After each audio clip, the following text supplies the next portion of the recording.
na prática, o que acontece com relação ao fundo de garantia de um processo trabalhista? Como eu identifico o fundo de garantia pago no decorrer do contrato de trabalho? Aquele fundo de garantia que é devido sobre as verbas pagas no contrato de trabalho. De onde eu tiro esse fundo?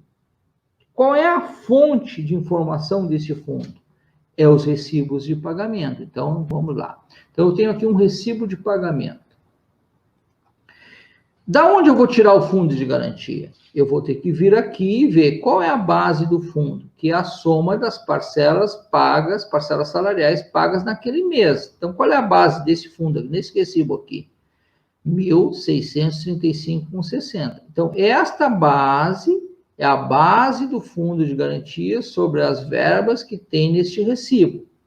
Aqui do lado tem fundo de garantia do mês. Então, se eu pegar 1.635,60, 8%, 130,85. Isto aqui é prova de recolhimento? Não, não é prova de recolhimento. Isso aqui é prova do fundo devido. Então, aqui é a prova da base e do que é devido. Aonde está a prova do recolhimento? No próprio extrato. Então, eu vou pegar o extrato da conta vinculada desse trabalhador do fundo de garantia, eu vou olhar, neste mês aqui, foi recolhido 130,85 ou não foi? Não foi. Então, eu vou pegar este valor, está aqui nesse nosso exemplo deste fundo, 1.635,60, e vou digitar aonde esse valor? Eu vou lá no programa, no mês, vamos supor que seja abril de 15, eu vou digitar lá 1.635,60. Aí o programa vai pegar e vai calcular 8% e vai botar como devido. Se eu colocar recolhido, vamos botar que eu recolhi 50. Ele vai pegar o valor que eu devido pelo 1.635, vai abater do 50 e vai tirar a diferença e calcular. Então, esta é a parte, na prática, como eu faria se tivesse a condenação para pagar o fundo de garantia de abril de 15 em 1.635. Então, eu faria assim, ok? Agora, o que é aquilo que tem lá no... Opa, houve um erro aqui no meu sistema. Só um pouquinho, vou ter que reiniciar ele de novo. Só um pouquinho, abrir de novo. Isso aqui, se eu correr, é só reiniciar de onde eu parei, tá? Bom, o que eu vou fazer? Eu vou pegar agora, vamos lá voltar para o histórico. Bom, então ficou bem claro. Esta coluna é a coluna do fundo de garantia sobre os salários que a empresa já pagou. Da onde eu busco como fonte de informação desta base? Os recibos. Da onde eu busco a fonte de informação do que é pago? A conta vinculada. Bom, mas o que o sistema me oferece a mais? O sistema me oferece a seguinte alternativa.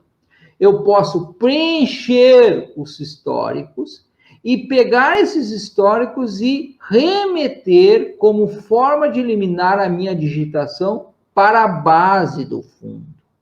Mas não necessariamente vai corresponder à base do que realmente é devido. Então, se eu for lá no histórico, abrir de novo o histórico, entrei no alterar e cliquei na opção fundo de garantia, ele me abre uma coluna incidente de fundo de garantia. Se eu clicar aqui no mês de janeiro como recolhido, fevereiro e março, os 3 primeiros meses recolhido e todos os meses como devido, e salvei, esses valores vão ser transportados para a base do fundo de garantia, devido durante o contrato de trabalho. Então, salvei, vou lá no fundo de garantia, entrei aqui na primeira tela, entrei para a ocorrência, segunda tela, continuou zerado. Então, o que eu tenho que fazer? Eu tenho que ir lá embaixo, como eu preenchi, num segundo momento eu preenchi lá, alterar a ação de incidência do fundo, eu tenho que regerar, eu tenho que reprocessar o sistema. Eu fiz essa alteração, então eu regero, confirmo, aí todo o meu histórico os R$1.000, depois 1.500, vieram de lá para cá. Está preenchido a base do histórico. Do lado, 3 meses, conforme eu marquei, veio como recolhido. Ó. Então, 8% de 1.000, 80, é devido a 80 de fundo, está recolhido 80. Aqui no primeiro mês, houve uma redução de valor, assim como houve uma redução no último mês. O que é essa redução? Voltamos lá para o histórico. O que é essa redução? Ó, entrei em alteração. Ó. Aqui do lado do fundo, quando eu marquei do fundo, ele já marcou junto, ó, assim, abriu um segundo quadrado chamado proporcionalizar fundo. Quando eu deixei marcado proporcionalizar fundo, eu disse para o sistema, ó, pega o primeiro mês e reduz. Sabe aquelas 5 faltas que a gente cadastrou lá? Lembram dessas faltas que a gente cadastrou lá na opção faltas, que foi as faltas que estão no nosso exercício de setembro de 17, reduz também. Ao dia que, quando tiver férias, faz redução. Ele fez redução, embora não é devido, é devido sobre as férias gozadas, ele faz redução nas férias. O último mês, abril de 18, ele trabalhou só até o dia 9, aí o sistema reduz. Então, se a gente voltar lá no fundo, entrar de novo no histórico, vai estar reduzido o primeiro mês. Ó, setembro, as faltas foram em setembro de 17. Setembro de 17, olha aqui. Agosto de 17.500, setembro de 17.300, outubro de 17.500. Tá bem? Então, já houve essa redução, assim como não houve a redução no último mês. Agora eu pergunto para vocês, tem condenação para pagar fundo durante o período dos salários do período de contrato de trabalho no nosso exercício? Não tem. Se eu deixar isso aqui desse jeito, está certo? Completamente errado. Por quê? Porque não tem condenação. Não há condenação de fundo de garantia sobre as verbas pagas no contrato.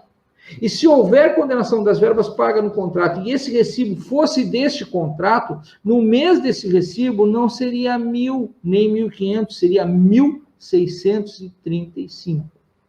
Então, esta alternativa é uma mera forma de eu preencher o histórico salarial e transportar esses valores para o fundo. Mas, necessariamente, isto não é devido, e se for devido, necessariamente, pode não ser esses valores. Não sei se vocês todos me entenderam. Então, o que eu posso fazer? Eu posso vir aqui e editar, eu posso chegar aqui e botar 800 aqui, eu posso botar 2.000 aqui, e aí o sistema vai, quando eu for digitando, o sistema vai passando de calculado para informado. E aí, se eu salvar e precisar regerar, ele vai regerar só o que está calculado, ele não vai mexer no que está informado. Ó, reprocessou, é onde eu mexi, ele não mexeu mais. E aí o sistema vai recalculando. Bom, mas aí eu fiz tudo isso, preenchi o meu histórico, mandei vir para o fundo de garantia, aí descobri que não tinha condenação. O que eu faço? Eu vou lá no meu histórico, entro nele, entro na alteração e retiro. Retiro o fundo de garantia. E aí salvo o meu histórico salarial. Agora vou no fundo de garantia e ocorrência e regero novamente. Regerei, confirmo, ele zerou de novo. Ah, os meses que eu preenchi ele não regerou. O que eu faço? Eu posso chegar aqui do lado, ó, marquei essa última coluna de quadradinho e olha lá em cima naquela seta curva, recuperar os valores originais. Então eu regero, recupero os valores originais, ele vai zerar tudo, ficar tudo como zero.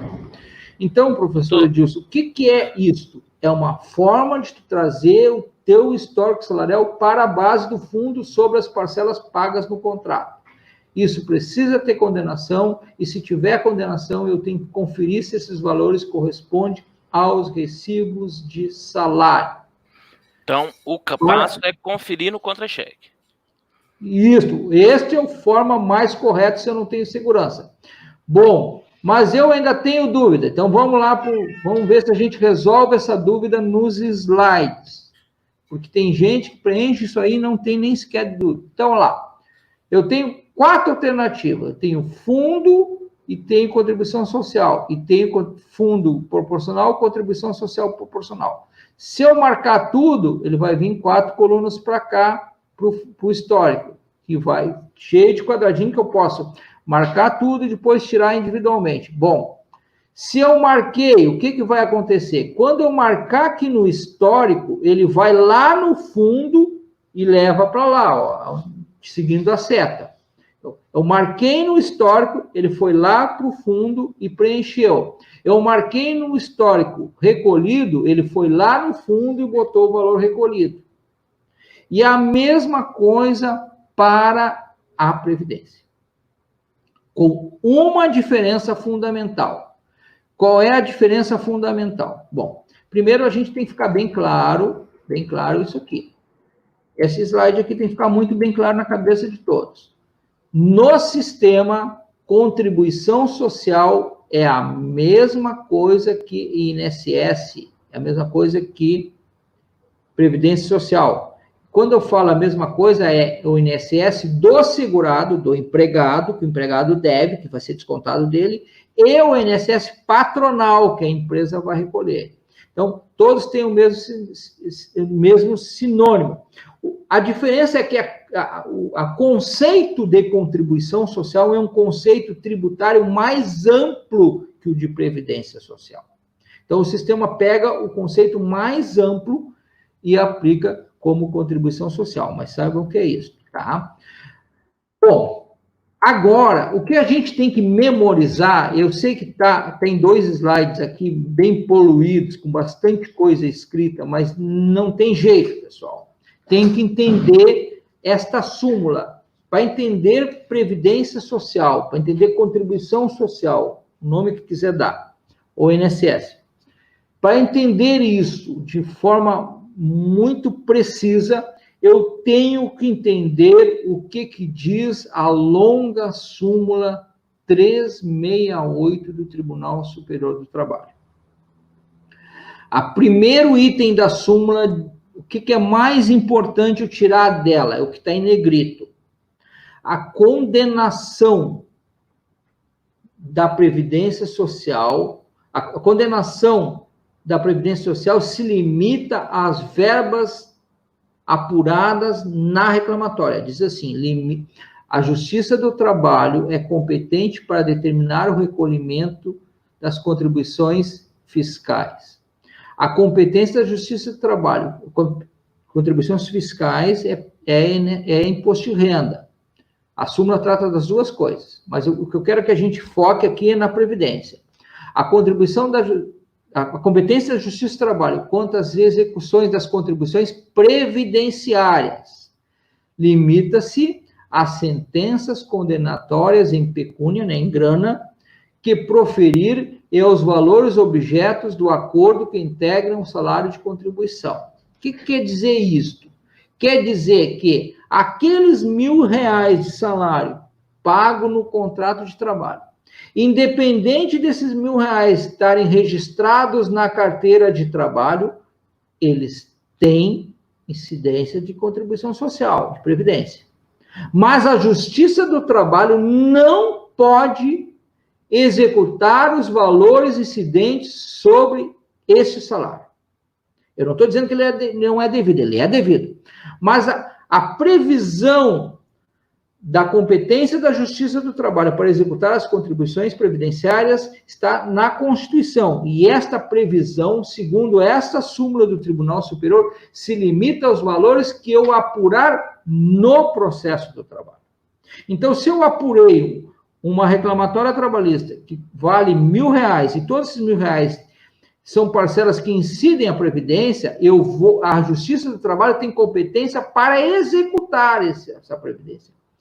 No momento que executa a empresa pagar o empregado, a Justiça do Trabalho é obrigatório o juiz determinar a execução previdenciária, mas destes R$1.000. Agora, daquele salário pago no decorrer do contrato de trabalho, eles são devidos, mas quem pode executar esse valor? Só os fiscais da Previdência Social. A Justiça do Trabalho não pode executar. Eu não sei se ficou bem claro. A Justiça do Trabalho só pode executar os valores que ela apurar nos seus processos. Agora, os valores que já foram pagos antes de nascer esse processo, ela não pode executar. Ela é incompetente para essa execução. Tá bem? Eu não sei se ficou alguma dúvida. Vocês leiam de novo toda essa súmula e tentem interpretar. E aí, a súmula... Doutor Carlos, esse é um ponto importante, porque a gente sempre ouve falando, né, que a Justiça do Trabalho hoje é uma das principais fontes de cobrança da Previdência Social, mas está restrita ao que está em júdice, né, ao que está sob júdice. É muito bom o senhor trazer essa... E ali, depois tem várias informações que a súmula traz, e ali tem, no item 4, mais uma informação importantíssima. Olha só. Houve uma alteração legislativa de uma lei que começou a vigorar em 4 de março de 2009. E aí é importante a gente se ligar só no que diz a súmula, nesse item 4 e no item 5, porque isso aqui interfere em todos os cálculos. O que diz essa alteração legislativa? Essa alteração legislativa definiu algo que vinha sendo brigado na Justiça do Trabalho, porque dava efeitos tributários muito significativos para a empresa. A partir, então, de 5 de março de 2009, o fato gerador das contribuições previdenciárias dos valores apurados nos processos trabalhistas é o mês de efetiva prestação de serviço. O que quer dizer isso? Que se eu apurar numa reclamatória trabalhista um determinado salário, diferença de salário, de um mês posterior a março de 2009, o fato gerador dessa contribuição é este mês de trabalho. Só que aí vocês vão perguntar, então, Carlos, quer dizer que as contribuições previdenciárias estão atrasadas? Sim, e se estão atrasadas, tem incidência de juros Selic. Entenderam? Então, as contribuições previdenciárias sobre as competências antes de 2009 não tem incidência de juros Selic. Só que quando eu defino o fato gerador, e isto traz um reflexo positivo para a Previdência, porque passa a incidir juros Selic, eu também defino que o que ocorreu naquela empresa, naquele mês de fato gerador, tem reflexo para a minha reclamatória trabalhista. Isso quer dizer que, se em determinada competência, a partir de março de 2009, aquela empresa estava enquadrada no sistema simples, ela pagava a sua previdência social sobre o faturamento, ela não tem nenhum valor devido pela Previdência Social patronal, porque o fato gerador é a data do serviço. E se na data do serviço tinha enquadramento no simples, ela não é devido à Previdência sobre as verbas trabalhistas, na parte patronal. E mais do que isso, com a lei de desoneração da folha de pagamento de vários setores da economia, se aquela empresa, naquela data, tinha uma desoneração, ela vai ter um valor significativo de redução das parcelas previdenciárias. Isto, para quem é novo na área, é um pouco complexo de entender, mas, infelizmente, eu estou tentando simplificar ao máximo, mas é exatamente isso. Como a Previdência Social patronal, ela é 20% sobre todos, geralmente é 20% sobre todos os valores previdenciários, ainda tem mais a parte do seguro de acidente de trabalho, ela se torna um valor muito pesado, professor, sobre as reclamatórias trabalhistas, e isto passa a ser um ponto de muita controvérsia e briga nos processos trabalhistas.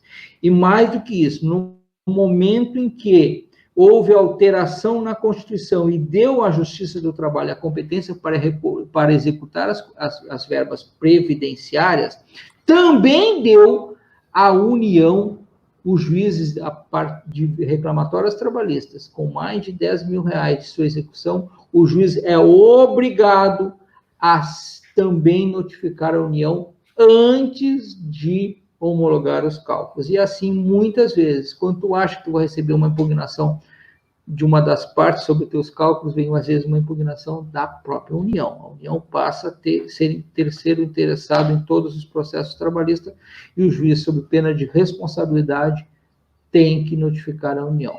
Então, muitas vezes há uma interferência da Advocacia Geral da União nos processos trabalhistas e a gente, como perito, tem que responder. Então, por isso que é importante a gente entender bastante sobre direito tributário, sobre contribuição previdenciária. E a vida de perito não é tão simples quanto às vezes parece, né? Mas a pessoa tem que conhecer porque ele é o especializado, né? Ele, como especializado no assunto, ele tem que realmente conhecer, não só sobre o cálculo trabalhista, mas até mesmo, aí pelo que o senhor está mostrando, até mesmo sobre o tributário também, né? Sem dúvida, sem dúvida. Bom, mas aqui eu vou aprofundar um pouquinho mais na próxima aula. Aqui faltou mais uma partezinha que a gente ficou pendente. Só passar aqui, ficou pendente é o seguinte. Aí vocês vão me perguntar, bom, o fato gerador é a data da prestação de serviço, salvo naquelas casos em que tem competência anterior a 2009. Cada vez é menos, né? Porque a gente já está em 2020, tratar de competência de 2009 é muito raro, né? Então, tudo atingido pela prescrição. Cada vez menos se fala em competência anterior a 2009. Então, quase todas as competências têm incidência da taxa de juros Selic. E aí tem uma outra coisa. Se tem incidência da taxa de juros Selic, não tem incidência, é claro, da correção monetária dos débitos trabalhistas, é só o Selic. Aí faltou uma coisinha que a gente, agora eu reparei, mas depois eu boto no slide, mando para vocês, é a fundamentação jurídica da multa. Porque aí a lei, houve uma ressalva na multa. Como eu não posso multar a empresa sobre um débito que ela está teoricamente em atraso, mas ela não sabia que existia esse débito nasceu quando? O débito nasce na sentença, que é recorrida para o tribunal e muitas vezes esse débito só vai se consolidar quando transitar em julgado. Mas aí eu não tenho valor, então a empresa não pode recolher. Se eu não tenho valor líquido, a empresa não pode recolher, eu não posso penalizar a empresa com multa. Então, o que a legislação decidiu? Bom, então eu não posso aplicar multa. É completamente inconstitucional eu aplicar multa sobre esses valores. Então, o que foi decidido? Bom, mas a partir da citação, eu transitou em julgado, foi para o perito calculou, as partes impugnaram, brigaram pelo cálculo, passou alguns meses, mas chegou a um determinado momento, o juiz homologou o cálculo. Homologou o cálculo, bom, o cálculo está homologado, mas a empresa oficialmente não tem conhecimento oficial do valor devido. Bom, mas aí homologou o cálculo hoje, amanhã foi o oficial de justiça na empresa, olha aqui, apresentou a conta, tu está devendo isso aqui. Quando a empresa recebe a conta, ela tem 30 dias de prazo para recolher a previdência, embora ela esteja correndo Selic, ela tem 30 dias para recolher a previdência. Não recolheu nesses 30 dias, aí passa a incidir a multa que pode chegar até em 20%, que é a multa da Previdência Social. Então, inclusive, tem aqui na parte 5, no final, diz ali, sobre as contribuições previdenciárias não recolhidas a partir da prestação de serviço incide juros de mora. Os juros de mora é o Selic, né? Pela legislação tributária. Uma vez apurados os créditos previdenciários, aplica a multa a partir do exaurimento, até está aqui, eu achei que não tivesse, do exaurimento do prazo de citação para o pagamento ser descumprida, exaurimento do prazo de citação para pagamento, ser descumprida a obrigação da previdenciária, que a gente está falando, observado o limite legal de 20% de multa. Então, pode chegar ao acréscimo de 20% de multa. E a gente está falando em Selic, não é só sobre a parte patronal, nem a multa só sobre a parte patronal, aí é sobre toda a conta previdenciária, que inclusive na parte que o desconto do empregado. Claro que este valor que eu desconto do empregado, eu não posso atribuir ao empregado Selic e não posso atribuir ao empregado a multa. Esse encargo fica todinho com a empresa. Bom, Perfeito, essa é toda a parte teórica, né? Doutor, só antes, uma pergunta da doutora Maria Inês, ela pergunta, no cálculo vai incidir somente sobre os valores deferidos, né? Somente sobre o que for deferido ao final, não é isso? Isso, Perfeito. exatamente. Exatamente. Então, como a gente leu no item 1 da súmula 368, não pode incidir nada, nem previdência, nem Selic, nem multa sobre o valor que foi pago no decorrer do contrato. É só sobre o que está no contrato de trabalho. Bom, aqui está o recibo, da onde eu vou tirar as verbas. Para a Previdência Social, mesma lógica. Eu vou lá no histórico, digo que incide, no momento que eu disser que incide o histórico, ele vai e preenche a parte do INSS da Previdência, né? Então, aqui está o mesmo slide anterior do Fundo de Garantia, a mesma sistemática que o programa faz para a Previdência, né? Bom, agora vamos entrar, então, no programa na parte da Previdência. Fala, doutor Gilson. Antes de entrar na parte da Previdência, a doutora está perguntando se sempre aplica a súmula 368 do TST ou só quando for fixado esse parâmetro. Aí eu não sei, ela citou que a súmula, eu não sei qual é essa súmula, tá? Só te contando que eu não sei qual que é essa súmula. Se a doutora quiser colocar aí no chat o que está na súmula, né, fica mais fácil que apenas citar a súmula. A súmula 368 é a súmula que eu estou apresentando aqui no slide. É a súmula isso aqui. Ó, 368. Ó, 368. Ó, aqui em cima. Então, está perguntando. Sempre aplica. Sempre aplica. Beleza, perfeito. Sempre aplica. Olha só. Deixa eu entrar um pouquinho sobre interpretação de sentença. Essa é uma parte da tarefa pericial das mais difíceis. Quando a gente falou do fundo, o que eu disse do fundo? Para ter incidência do fundo pago no decorrer do contrato de trabalho, a Justiça do Trabalho pode cobrar ele? Claro que pode. Mas tem que ter duas coisas para que isso ocorrer. A primeira coisa para isso ocorrer tem que ter pedido no inicial. Então, o advogado tem que pedir, não foi recolhido o fundo do contrato de trabalho.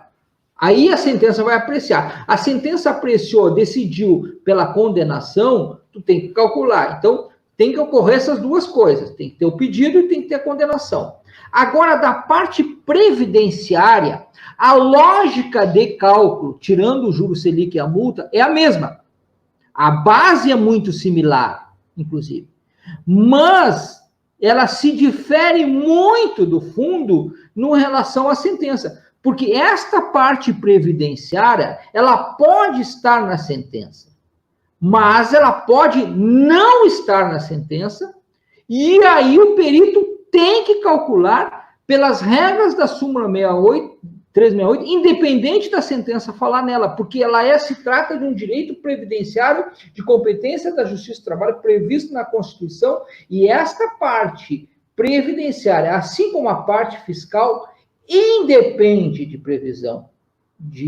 previsão sentencial. Então, inclusive eu posso buscar na próxima aula, tem já súmulas do tribunal dizendo isso, a parte previdenciária é direito público, ela não precisa estar o comando na sentença. É a mesma coisa que os juros. Os juros de uma hora não precisa estar na sentença, a correção monetária não precisa estar na sentença, ela se torna uma obrigação do perito calcular. Então, a lógica é a mesma. O perito vai calcular a previdência social, vai estipular as verbas. Embora também tenha uma súmula que obriga o juiz separar as verbas que têm incidência e as verbas que não têm incidência. Mas se não tiver separado, o perito vai calcular, porque o juiz vai acabar pedindo. E se o juiz não pedir, na hora que notificar a União vai mandar calcular.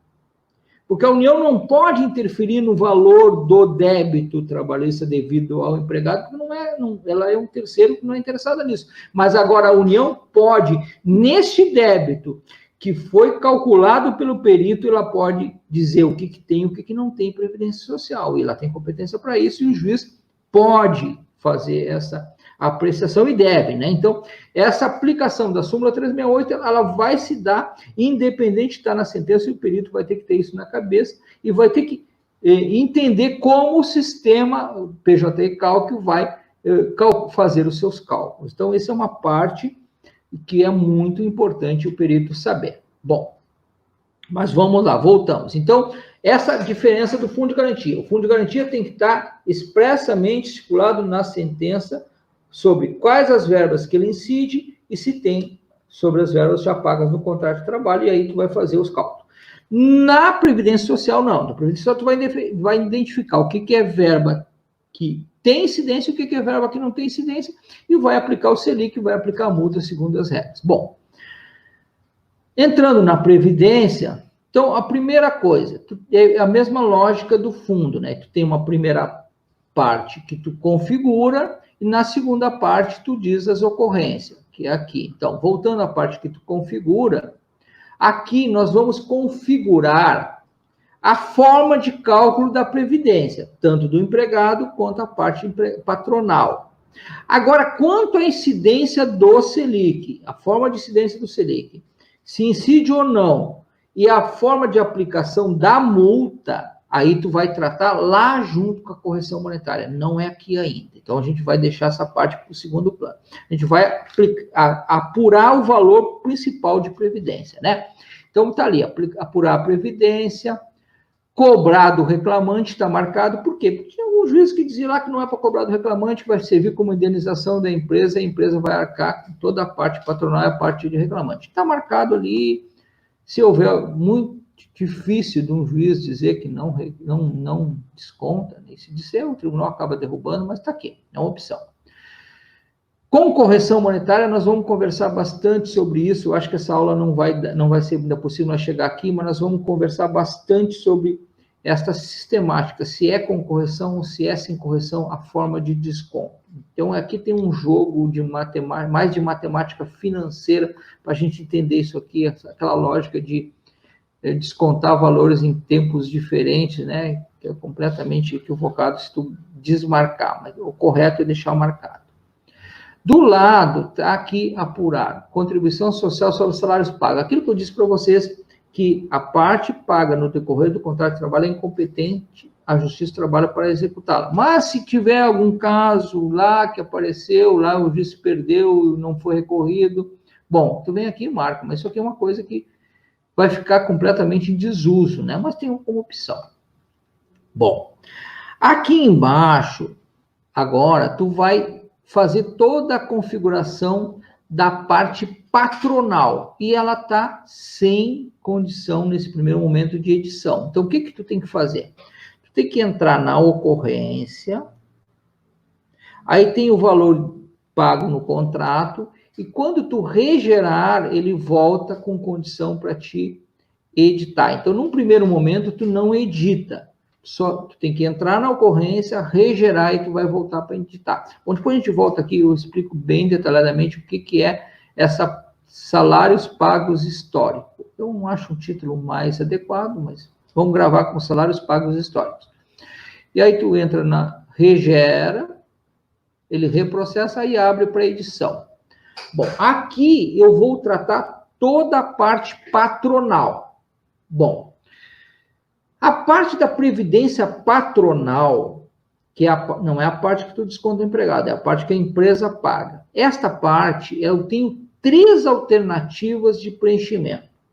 Eu tenho ela fixa, que ela já vem como default fixa, e vem como default empresa 20% e SAT, seguro de acidente de trabalho, 3%. Terceiros vem em branco. O que são terceiros na Previdência Social?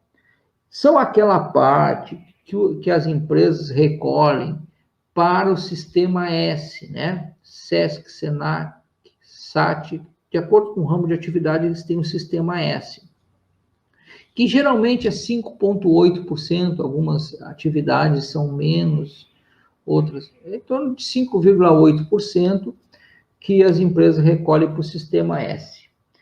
Quando foi feito, lá em 2000, foi feito a reforma na Constituição que atribuiu à Justiça do Trabalho a competência para recolher a parte previdenciária, foi alterado o artigo que trata lá das competências da Justiça do Trabalho, e nessa alteração foi escrito lá contribuições previdenciárias.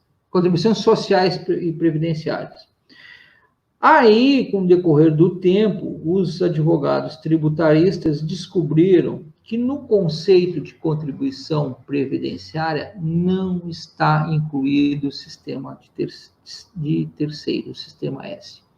Porque o sistema S é um imposto que é recolhido junto com a guia de previdência, mas ele não é previdência, ele é, de novo, recolhido junto com a guia de previdência. E, em função disso, houve muitos e muitos recursos dizendo, olha, a Justiça do Trabalho é competente para previdência, mas não para imposto de terceiros. O imposto de terceiros recolhe na guia, mas isso não dá um conceito de previdenciário a eles. Aí o tribunal, depois eu até mando essa súmula, eu não coloquei, mas mando, aí o Tribunal Superior do Trabalho fez uma súmula dizendo, realmente, terceiros não está entre as contribuições, entre as competências da Justiça do Trabalho. Então, todas as reclamatórias trabalhistas estão saindo sem a execução de terceiros.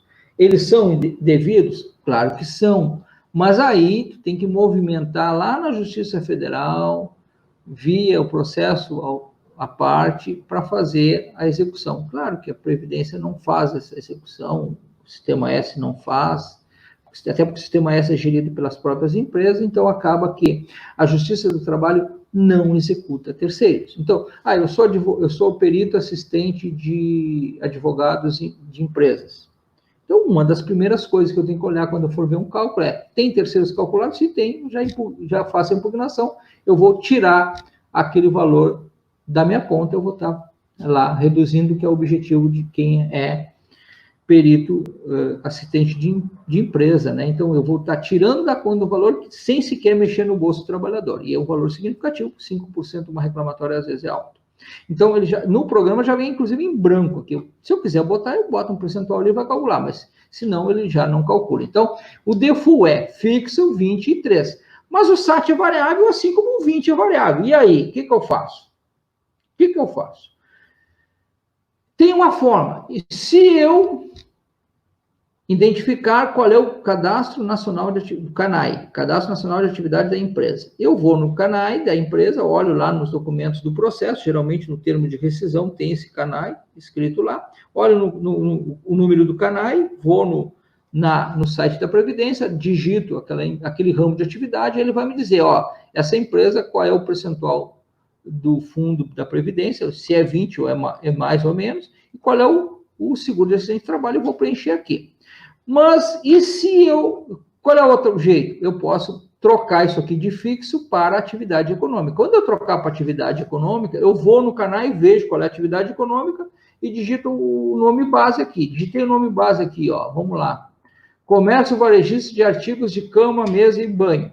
É esse. Então, deixo ali o canal da empresa, deixei a atividade econômica, salvei, pronto. O sistema vai me achar os percentuais daquela atividade econômica, e se houve troca, às vezes tem troca do percentual, principalmente do SAT, às vezes muda de acordo com o número de acidentes de trabalho daquela atividade, acaba mudando o SAT. E aí o sistema faz toda essa alteração, tu não incorre em erros, tá?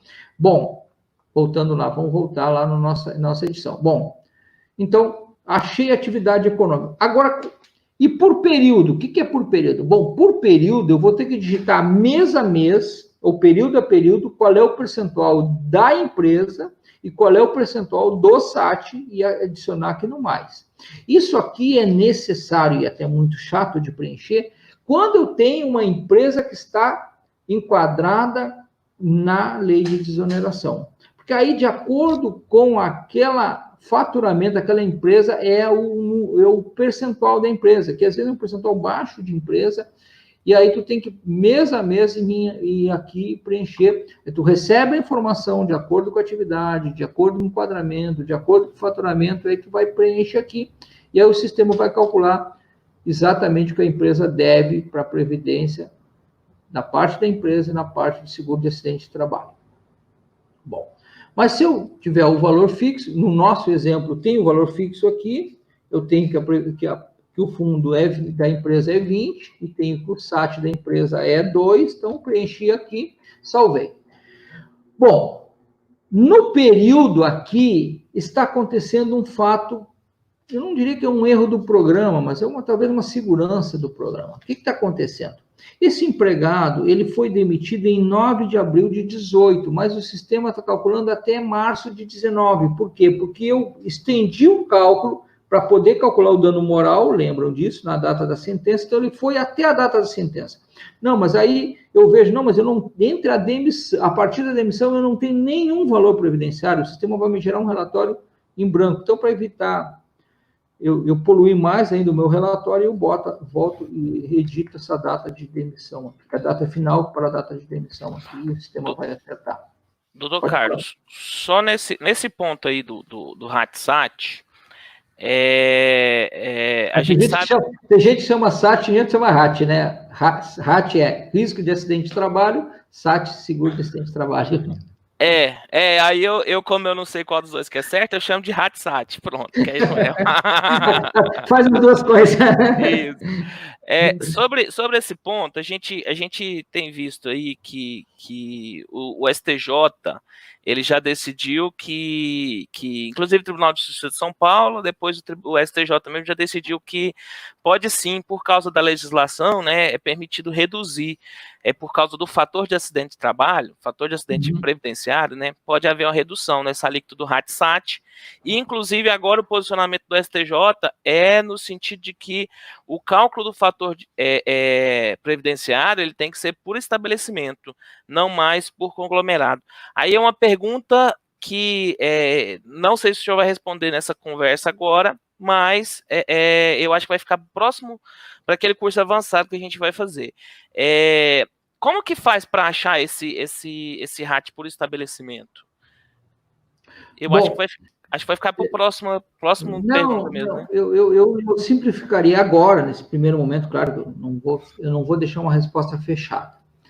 Eu simplificaria como esta fosse uma atribuição, e tenho certeza, pelo que eu tenho visto, inclusive na desoneração, é muito similar, embora a desoneração atinja a parte da empresa, e o que o senhor está me perguntando é a parte do seguro, esta é um benefício da empresa, ok? A empresa pode ter um benefício porque ela fez algumas coisas internas que beneficiaram ela com a redução do acidente. Como isso é um benefício da empresa, a empresa tem que apresentar esse comprovante dentro do processo. Perfeito. Porque o que está acontecendo com as desonerações? Isso acontece com nós diariamente. Tu faz o cálculo, aí tu olha no processo, não tem nada no processo. Aí, em relação a isso, aí tu vai e bota atividade econômica, a atividade econômica vai nas alíquotas mais altas, claro. Aí tu apresenta o cálculo, vem o advogado que faz uma monstruosa impugnação dizendo que está desonerado, que a atividade é tal. E aí, o que os juízes estão decidindo? Está desonerado? Tem o benefício? Existe uma lei que assegura o benefício? Existe. Existe uma decisão que assegura o benefício? Existe. Então, comprova. A empresa tem que comprovar ser detentora daquele benefício previdenciário. Então, isso fica muito atribuído ao advogado da parte patronal comprovar. Então, o advogado tem que ir atrás do contador, tem que ir atrás de quem é da parte previdenciária, que toca a parte previdenciária da empresa, me apresenta aqui os comprovantes que eu tenho esse benefício de redução no seguro do trabalho, me apresenta aqui o que eu tenho o benefício da desoneração. Isto fica muito atribuído ao advogado da parte patronal juntar no processo, até porque o juiz, se tu não juntar esse comprovante, o juiz não vai homologar, não vai permitir, porque ele tem a lei de improbidade nas costas dele. Se ele não seguir à risca o direito previdenciário, que que beneficia a União, ele pode ser responsabilizado, né, professor Edilson? Então, ele não vai homologar o cálculo, ele vai exigir que isso seja seguido à risca. Sim, não, perfeito. E o meu pensamento estava nessa linha também, nessa linha mesmo. Perfeito, pode continuar. Bom, mas seguindo, eu tenho um outro benefício, que é o benefício do Simples. Olá, aqui é Carlos Martins. O que você achou desse material? Esse material faz parte da comunidade de perícia trabalhista. Temos uma aula a cada terça-feira, às 17h07. Se você quiser ver mais um material completo da comunidade de perícia trabalhista, clique no link abaixo e se inscreva e faça parte desta comunidade.